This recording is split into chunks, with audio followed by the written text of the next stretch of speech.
LSU begins disenrolling students who are not compliant with their vaccine rules. A harmful language alert appears near founding documents on the National Archives website. And in our top story of the week, a Chicago University professor says that staying pregnant is more dangerous than having an abortion.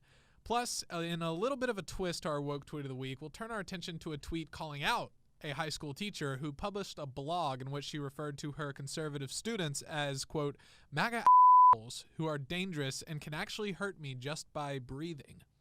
I'm Addison Smith, and this is the Campus Countdown.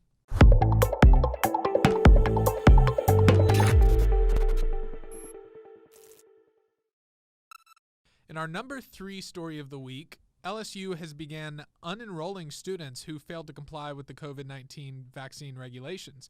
Campus Reform has the report. As Fox 23 reports, 78 students were told that they had been resigned from the school and would be refunded 50% of their fees. Only 50%. Louisiana State Media Relations Director Ernie Ballard confirmed on Twitter that the students are, quote, being contacted that they are being unenrolled from the university. As a student, you were sent numerous notifications regarding the entry test requirement and reminders to comply, read and emailed to the students. Should you want to re-enroll at the university, you must complete the entry test verification survey. You will then need to email the Office of Academic Affairs, stating your desire to be reinstated and added back to your courses. The university's website states that all students had to, quote, meet entry protocols before September 10th in order to remain enrolled. The protocols include providing a negative COVID-19 test result no more than 5 days prior to arrival on campus, proof of a COVID-19 vaccination, or proof of a positive COVID-19 test result no more than 90 days prior to arrival. On Wednesday, LSU announced that its president, William Tate, was invited by the Biden administration to discuss the school's COVID-19 regulations. Executives from Disney, Microsoft, Children's Hospital of Philadelphia, and other organizations were also present. It's an honor to present our successful COVID mitigation strategies to President Biden and the COVID response team, and we are proud that our multi-tiered approach to protecting our students, faculty, and staff has been recognized at such an incredibly high level, said Tate in the release. Our strategies have worked with more than 81% of our student body currently vaccinated, a monthly testing protocol that monitors the presence of the virus on campus, wastewater testing that allows us to intervene before an outbreak occurs, and a vaccine testing mandate at Tiger Stadium to keep our fans safe, too.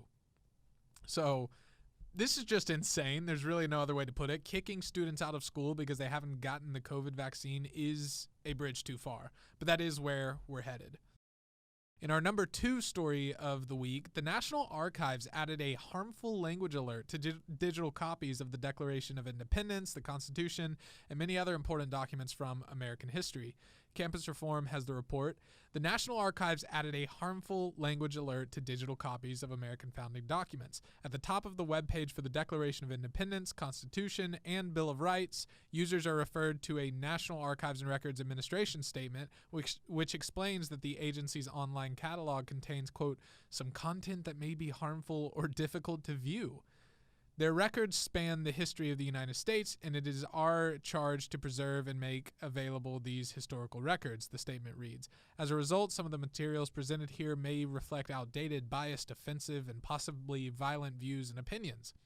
In addition, some materials may relate to violent or graphic events and are preserved for their historical significance.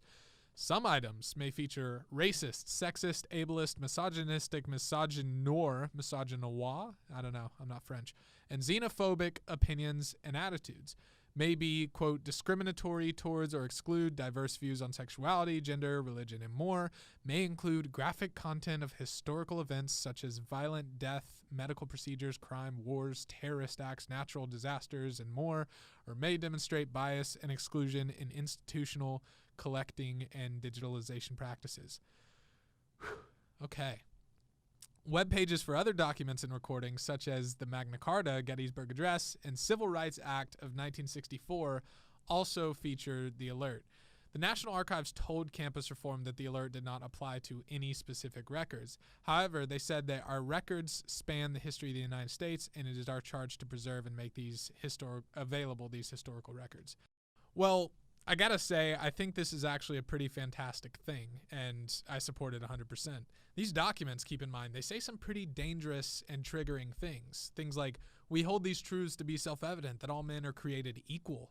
that they're endowed by their creator with certain unalienable rights, that among these are life, liberty, and the pursuit of happiness, and other things like we the people of the United States, in order to form a more perfect union, establish justice, ensure domestic tranquility, provide for the common defense, promote the general welfare, and secure the blessings of liberty to ourselves and our posterity, do ordain and establish this Constitution for the United States of America. I actually can't fathom not having offensive language warnings attached to these things. In our top story of the week, a sociology professor at the University of Colorado Boulder published a study arguing that staying pregnant is more dangerous than having an abortion. Campus Reform has the report. The study, forthcoming in Demography, analyzes the mortality impact of denying all wanted induced abortions in the U.S. Professor Amanda Jean Stevenson uses the annual number of maternal deaths and extrapolates the data to estimate how many women who get elective abortions would die if they carried their pregnancy to term. According to the study, there would be 49 maternal deaths in the first year after an abortion ban and 140 every year following. The takeaway here is that if you deny people abortion, pregnancy-related deaths will increase because staying pregnant is more dangerous to a woman than having an abortion, Stevenson told CU Boulder. Colorado Right to Life director Susan Sutherland told Campus Reform that the premise of Stevenson's argument is a straw man, making up a false dilemma and then attempting to answer it. Staying pregnant means not murdering your baby, Sutherland said. The majority of abortion murder is committed for convenience. Our society wants free sex with no consequences. These types of arguments ultimately don't matter, Sutherland said, because they do not account for what abortion clearly is. Until and unless you begin from the proper premise, abortion is the murder of a tiny human, you are building upon an evil and wicked foundation. God says, do not murder the innocent. A baby in the womb is clearly a human, not a potential human, but a human with potential. Well, I think Sutherland hits the nail right on the head, and there are many experts who would actually agree with her. According to medical expert Dr. Anthony Levito, a former abortion doctor turned pro-life advocate, he said the idea that abortion is ever medically necessary to save the life of the mother, quote, couldn't be further from the truth. He said that in an interview with Live Action President Lila Rose, and that during his time as a doctor, he saw hundreds of severe pregnancy complications that threatened the life of the mother. Rather than aborting the baby, he said that what saved the mother's life was delivering the baby, removing it from the womb via induced labor, C-section, etc., which obviously doesn't require killing the baby.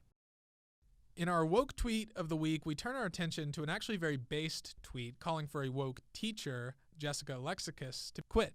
The Twitter account at Christ Reborn, I think I'm saying that right, drew attention to this teacher, writing, quote, "This is a teacher's reason. Her sick indoctrination is finally being resisted. She's blaming the kids and wants to quit." So I have a message for at Jessica Lexicus. Quit. You're an unwelcome parasite. The kids are better off without you. A little harsh, but the blog post referred to here is published, of course, by Jessica Lexicus, titled, "I'm a teacher, I'm about to quit." Her reason? Well, she has many, but perhaps the biggest eye catcher in the blog is that she has conservatives in her class. She says, "The classroom isn't a safe space anymore. The MAGA students are getting worse. They've always complained about safe spaces. The classroom is supposed to be one. They've turned classrooms into one of the most dangerous places in the world. Imagine a bunch of people with different views and experiences all randomly thrown together in a room and asked to talk to each other while learning how to debate topics like abortion and global warming. Now let some of those students have guns and add a deadly virus. I've got a handful of straight-up MAGA in my classes this year. They're anti-masking, anti-vaxxing conspiracy theorists. How bad are they? They're pretty terrible. They think kicking Trump off Twitter wasn't fair. They think the Texas abortion ban was a huge victory. They think liberals are panicking about the coronavirus. They think people are panicking over COVID. They think we're not executing enough criminals and that slavery never happened. They're dangerous. I've never felt threatened by students before, not on this level. Now they could actually hurt me just by breathing." Sorry.